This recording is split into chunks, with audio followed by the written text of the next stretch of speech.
تو یہ گنتیاں ہیں جو سکھائی ہوئی ہیں. میں آپ کو ایک فارمولا بتاتا ہوں, آبادی بڑھنا کسے کہتے ہیں.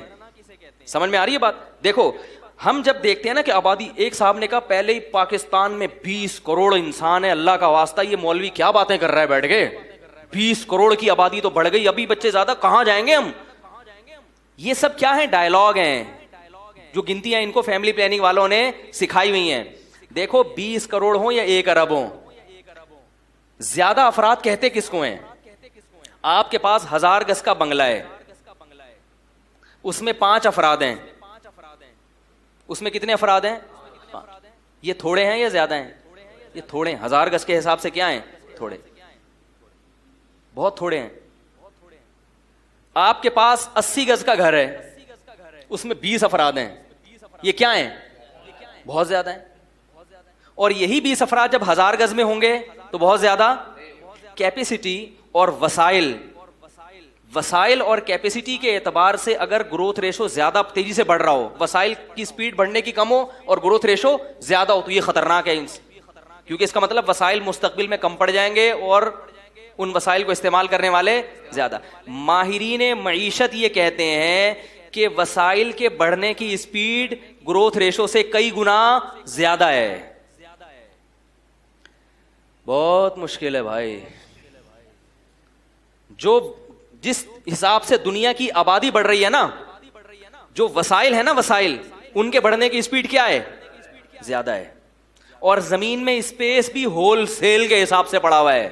ہم اسپیس پتہ ہے کیسے, اس گلی میں اتنے افراد, اگر مزید 100 پیدا ہو گئے تو کہاں جائیں گے؟ ابے بھائی یہ آدم علیہ السلام نے جس محلے میں گھر بنایا تھا, وہ بھی یہ سوچتے کہ یار میرے 2 بچے, ابھی 4 بچے, یہ جب 5 ارب ہو جائیں گے کہاں جائیں گے؟ اس وقت کہیں گے بھائی اس وقت 100 ملک بن چکے ہوں گے, یہ آبادی پھیلے گی, پھٹے گی, یہ آبادی دور دور جائے گی. تو ایسے ہی کراچی جیسے 1000 شہر اور آباد ہو جائیں گے, لاہور جیسے 20-25 شہر. دنیا میں جگہ بسنے کے لیے کم نہیں ہے. ہم لوگ چونکہ ایسے ایریاز میں رہتے ہیں نا, تو ہم کہتے ہیں یار اتنے کھارا در میں اتنے لٹکے ہوئے ہیں, کہاں جائیں گے؟ ابے یہاں تھوڑی لٹکتے رہیں گے.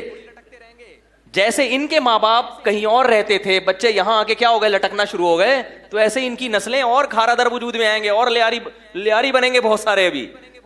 تو اللہ کی زمین رہنے کے لیے کام نہیں ہے, بہت بڑی زمین ہے. اس کی باقاعدہ کیلکولیشن میں نے اپنی کتاب, ایک دفعہ میں نے اس پہ ایک پریزنٹیشن پیش کی تھی کہ کیلکولیشن کے حساب سے ایک انسان کو اگر زمین میں انسانوں کو پھیلا دیا جائے تو کتنی بڑی بڑی زمینیں ایک ایک انسان کے حق میں آ رہی ہیں. تو اللہ تعالیٰ اتنا غافل نہیں ہے کہ اس نے انسانوں کا ایک سسٹم تو پیدا کر دیا, لیکن اس کو پتہ ہی نہیں ہے کہ ان کو رہنے کے لیے اسپیس کتنی چاہیے تھی, ان کو پتہ ہی نہیں ہے. ایسا نہیں ہے, وہ غافل نہیں ہے. اور جو وسائل بڑھنے کی سپیڈ ہے وہ تو گروتھ ریشو سے کئی گنا زیادہ. آپ کو پتہ ہے مالتھس ایک یہودی تھا, اس نے یہ نظریہ پیش کیا تھا تقریباً 18ویں صدی میں. اس نے یہ کہا تھا کہ کیونکہ وہ معیشت کا ماہر تھا, تو اس نے یہ نظریہ پیش کیا تھا کہ یار یہ جو آبادی اتنی سپیڈ سے بڑھ رہی ہے نا, تو زمین سے پیداوار تو اتنی نکل نہیں رہی, اور وسائل بھی, جنگل کی لکڑیاں جو ہم آگ جلاتے ہیں سب, یہ تو تھوڑے دنوں میں کیا ہو جائے گا؟ ختم. یہ بات آن دا ریکارڈ ہے کہ مالتھس نے جب یہ نظریہ پیش کیا تو پوری دنیا نے اس کو لیا اور کہا کہ یہ صحیح کیلکولیشن کر رہا تھا نا, وہ ہر چیز میں کیا کر رہا تھا؟ کیلکولیشن. تو اس نے, ساری دنیا نے لیا, یہ ہاتھوں ہاتھ یہ نظریہ مقبول ہوا. بھائی یہ تو بہت خطرناک. بھائی اس نے کہا کہ تھوڑے دنوں بعد وقت آنے والا ہے کہ لوگ ایک دوسرے کا گوشت نوچ نوچ کے کھائیں گے.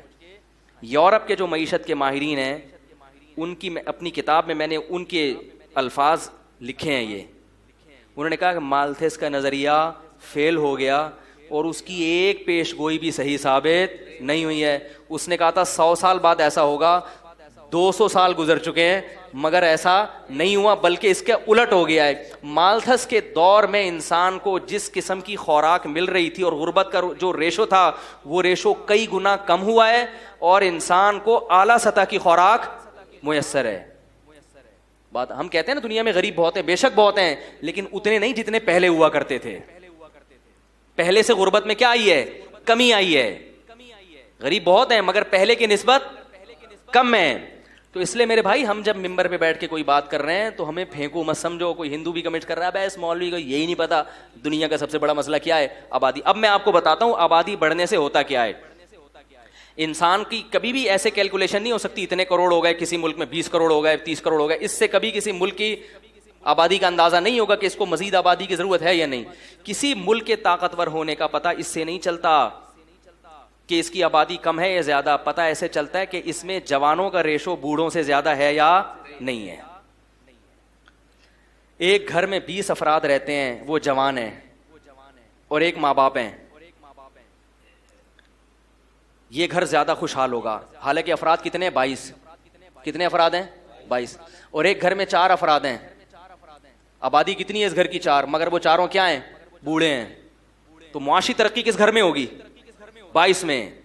اب کوئی بیوقوف بولے اس گھر میں 22 لوگ ہیں, اف 22 کے وسائل کہاں سے آئیں گے, اف اف توبہ توبہ, اس میں تو اولاد پیدا ہی نہیں ہونی چاہیے. اور وہ 4 ہیں, ان کو بولے یار تم تو اسپیڈ کیا ہو بڑھاؤ, اور تم تو کروڑ پتی ہو. وہ کہیں گے بھائی ہم بوڑھے ہیں اور اس میں کیا ہیں؟ جوان ہیں.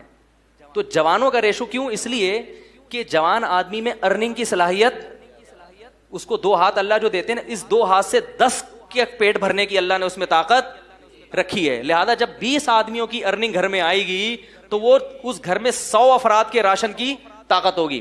آپ نے عمران خان کی تقریروں میں کئی بار سنا ہوگا کہ پاکستان میں اتنے فیصد جوان ہیں, سنا ہوگا نا, اتنے فیصد جوان ہیں, اتنے فیصد جوان ہیں. تو جوانوں کا پرسنٹیج جب ہی بڑھتا ہے جب آپ کا گروتھ ریشو زیادہ ہو. سمجھ میں نہیں آ رہی میرا خیال ہے. تو خود بخود جوان لوگوں کا پرسنٹیج کیا ہو جائے گا؟ بڑھ جائے گا. کیونکہ بچپنا بہت جلدی ختم ہو جاتا ہے, بڑھاپے ختم ہونے میں بہت ٹائم لگتا ہے.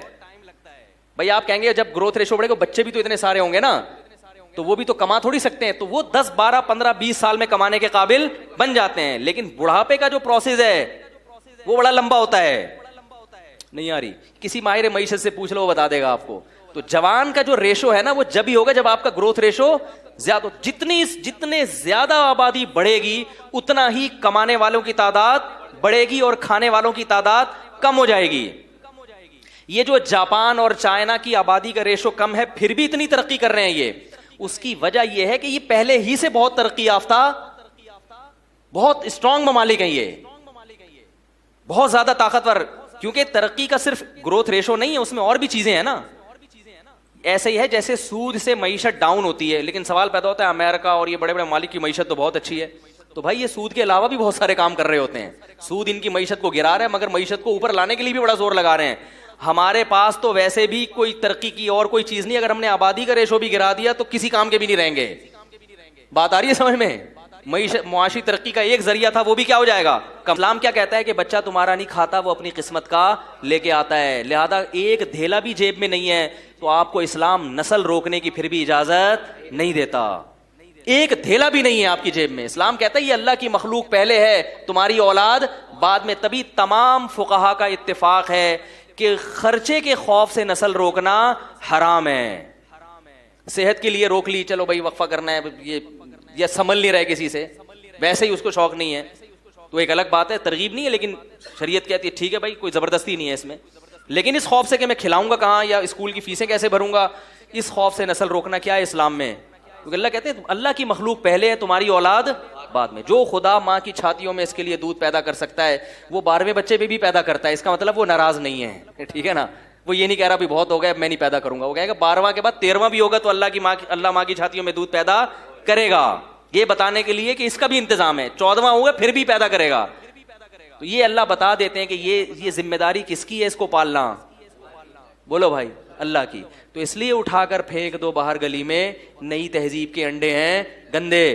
اگر ہمارے ابا 2 بچوں کے قائل ہوتے ہم پیدا نہیں ہوتے. ہم تو 4تھے نمبر پہ ہیں. ڈاکٹر ذاکر نائک سے کسی نے سوال کیا, اس نے کہا میں تو پتہ نہیں 5ویں 6ٹھے نمبر پہ ہوں. شکر ہے ہمارے ابا اس نظریے کے قائل نہیں تھے. رب جماع حدث منه مثل الشافعی و احمد بن حنبل. علامہ ابن تیمیہ رحمہ اللہ کہتے ہیں کہ بسا اوقات انسان عورت سے اولاد پیدا کرتا ہے, مرد جو ہے نا, اور اللہ اس کی نظر میں امام شافعی اور امام احمد ابن حنبل جیسے لوگ پیدا کر دیتے ہیں. اگر وہ لوگ نسلیں روک لیتے اتنے بڑے بڑے لوگ ان کی اولادوں میں پیدا نہیں ہوتے. سمجھ میں آئے گی پھر بھی نہیں. یہ چیز ایسی ہے نا, کھرچ کے دماغ کیا کر دیا ہے, خراب کر دیا ہے. تو بھائی اللہ تعالیٰ ہے جو قرآن میں کیا کہتے ہیں, وقدر فیہا اقواتہا. اللہ فرماتے ہیں ہم نے اس زمین میں انسان کو پیدا کرنے سے پہلے اس زمین میں خوراک کے ذخائر کا ایک اندازہ لگا لیا تھا کہ کتنے لوگوں نے آنا ہے, اس حساب سے ہم نے اس زمین میں پہلے سے پیدا, بولو بھائی, کر دیا. یہ پاکستانی تھا, وہ کہہ رہا ہے ہم لوگ پاکستان میں 22 کروڑ ہو گئے, اس مولوی کو دیکھو کیا کر رہا ہے.